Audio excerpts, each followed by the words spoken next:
Hey Ted, what boat are you building for yourself here? This is just an experimental ruby ultralight Kevlar. It's going to be an E6. It's a new Boreas, new a year ago. So it's a shoulder big tandem. So yeah, that's it. So this is the boat that you're building for yourself right now to see how it looks in E6, because you don't normally have E6 trim with this boat right now. Not available in the Boreas at this point. So we're going to try a new procedure to install E6 gunnels, and we'll show you a picture of that when we're done. Sweet. So this will be in the Bounty Waters probably next week. And why do you like this boat for yourself and your family? I like bigger boats because I have a big dog. I have a dog that weighs 125 pounds. And usually the family, it's just two of us, but the dog is a third. So we need a bigger boat, you know. I'm usually either in this or a Polaris or a Solo. So those are my boats of choice. Ted, I get asked by customers kind of your seat configurations and why you guys choose to hang your seats on your canoes using, in this case, walnut drops. Right. So when we got into E6 carbon parts, we looked at other avenues of hanging seats, but the beauty of wood drops is you can customize the height of them. So if you want to be a kneeler, if you want to be a sitter, this is a kneeling drop, this is a sitting drop, but you can adjust this. You can adjust the tilt, you can adjust the height.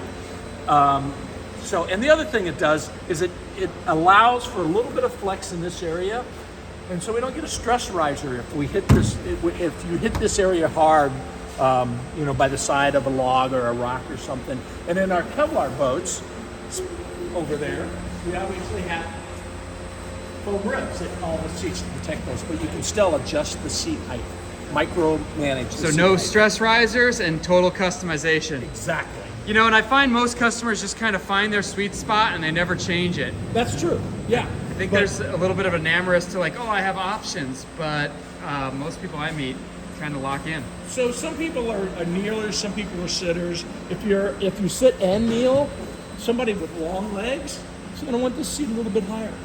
Somebody that might be a little bit on the heavy side might want the seat a little bit lower. Just to increase the stability. So we have those options. And you can change these out. The bolts go through the wood. All you do is just loosen up your bolt, back it out. They sell different drops at Northstar.com. And we sell different lengths of hardware. All right, guys, now I'm with Charlie Thompson. He's R&D, he's the mastermind, and we're in the mastermind room. Hey, in the Bell days, you guys used to use like colored gel coats, and now you're using skin coats, which are a little bit thinner and clear. Why the switch?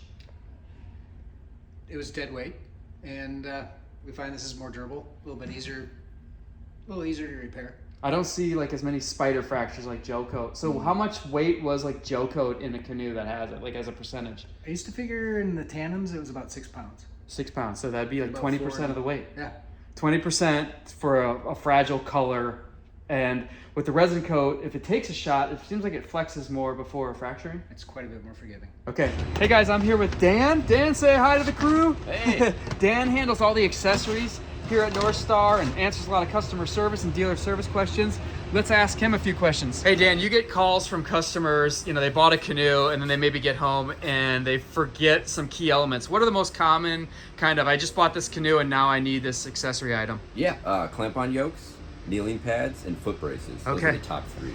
And clamp-on yokes, mostly for solo boats, obviously. Solos. Yep.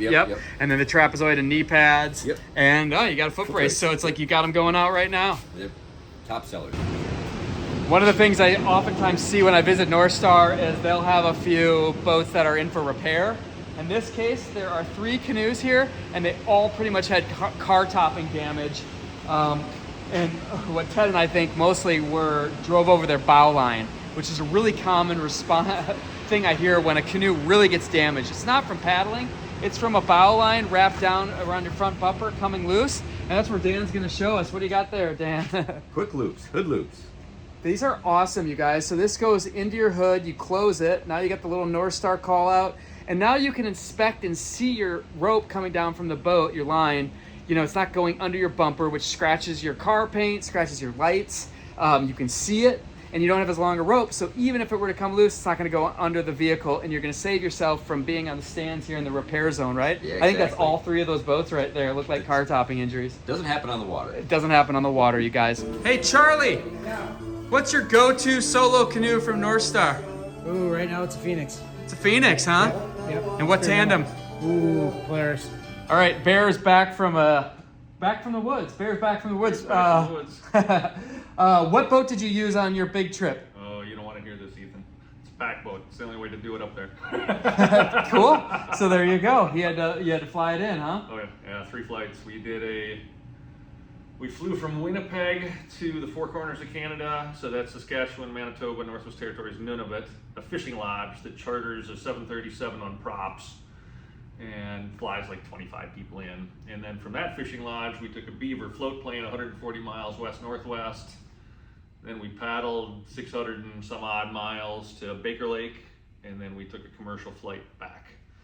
And so, advertising the Bending Branches end of the world, we used Aquabound edges, and we used sunbursts that are 2-piece.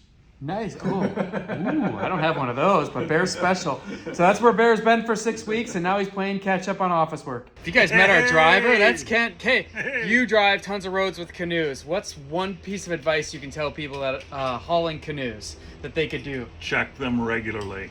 Check them They a lot, get huh? loose. Yeah. I stop every hour and a half. Every hour and a half. Check every boat. There you go. So Ken, what's your favorite canoe from the lineup right now? Northwind Solo. Northwind Solo for the win. Black light wood. Blacklight wood. Dan.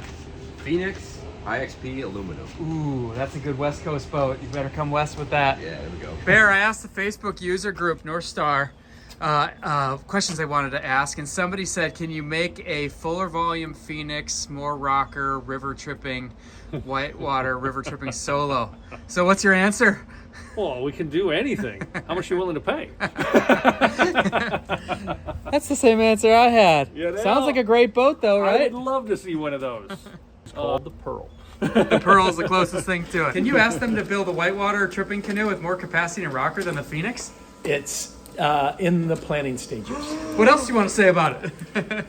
Actually, it won't have more rocker. We're just working on a bigger volume solo canoe like the Phoenix. Do you want him to put that out there? No? You know what you should do is you should ask Charlie that question. Yeah. Ask Charlie. Erase that and go ask Charlie. Told me to ask you. A bunch of the Facebook users asked the question as, can you make a river tripping canoe with more volume and rocker than the Phoenix? And Ted and Bear deferred to you. Well, yeah, I can, but you gotta buy 10. All right, the short answer there is they hear you. Is they hear that there's a need for this. I think this summer had a lot of, it was busy summer here. And so Charlie's got projects stacked up. He just showed me a couple of them, which are also new and exciting. So we're gonna have to wait. Pickles on pizza. Hell yeah. Well, that was fun, just asking the crew some questions and looking around today. Thanks for watching. We'll see you on the next one.